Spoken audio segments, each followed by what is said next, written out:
Hello and welcome to this special edition of Inside Indiana Business. I'm Gary Dick, coming to you from the new Indiana Internet of Things Lab in Fishers. This high-tech intersection of lab, maker space, and co-working space is the first of its kind in Indiana. For the next hour, our Fishers Town Hall, powered by Pacers Sports and Entertainment, will give you a front row seat to see how innovation and entrepreneurship are really shaping this young, vibrant community, where the median age is just 34. Median household income tops $100,000 annually, and 80% of the residents here own their homes. Well, in 1963, only about 350 people lived in Fishers. It grew to 2,000 in 1980. Today, it's close to 100,000 Hoosiers calling Fishers home. The northeast suburb of Indianapolis experiencing unprecedented growth and really showing no signs of slowing down. Fishers' current and first mayor, Scott Fadness, says he is laser focused on creating a vibrant and entrepreneurial city, retaining, creating, and attracting jobs, and also redeveloping the downtown. He joins me now with more to talk about accomplishments and what might be next. And as always, Mayor, welcome to the program. Thanks, Gary. Let's talk about the model. A different model, very intentional about not creating a traditional bedroom community, but one that's truly a place to live, work, and play. Yeah, I mean, that population growth you just mentioned was incredible, but we mainly grew on the residential side, not necessarily on the commercial side.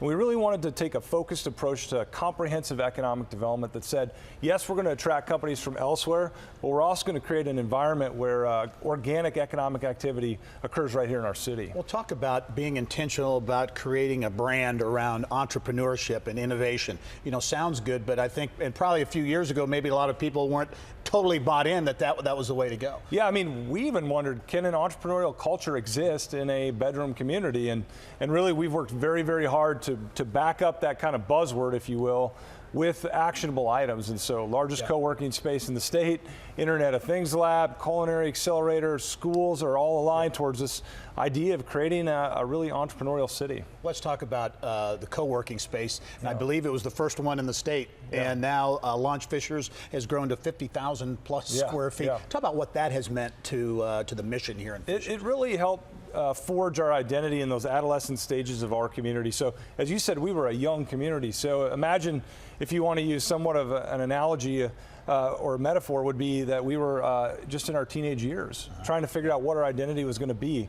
Well, the fact that we really focused in on entrepreneurship, I think that will stay in our DNA throughout the life cycle of our city. And so when Launch Fishers came along and people really started identifying our community as such, I really do think it in some ways branded our city in perpetuity. And perhaps led to the creation of the facility we are in right now, the Indiana IoT Lab, first of its kind in Indiana, and one of the first of its kind in the country. Talk about the innovation that's going on here and why you think IoT is a good bet for Indiana. Yeah, so it shows a commitment on our part to say that whatever we were going to do was going to be substantive and systemic.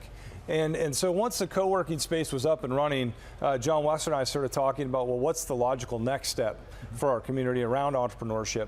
And we really believe the application of the internet and this new technological wave associated with all those core industries that Indiana has, making things, moving things, growing things, that had to be our next logical step. And so this IoT lab is really that manifestation of our attempt to create yet another kind of ecosystem around a little bit different industry sector than maybe the software as a service. So you have all kinds of companies in here today working on applications of the Internet of Things into industry, primarily like manufacturing, but we're also looking at agriculture and distribution as well. Has this brand, if you will, helped to attract on the retail side Top Golf, and of course everybody's talking about IKEA as well? Yeah, I think so. I mean, it certainly helps to have a large, educated, affluent community here in the first place, but what it does is it just adds to this overall dynamic of a vibrant city. And so I would actually say the opposite. I don't think we can attract the young, talented companies here if we didn't have unique retail experiences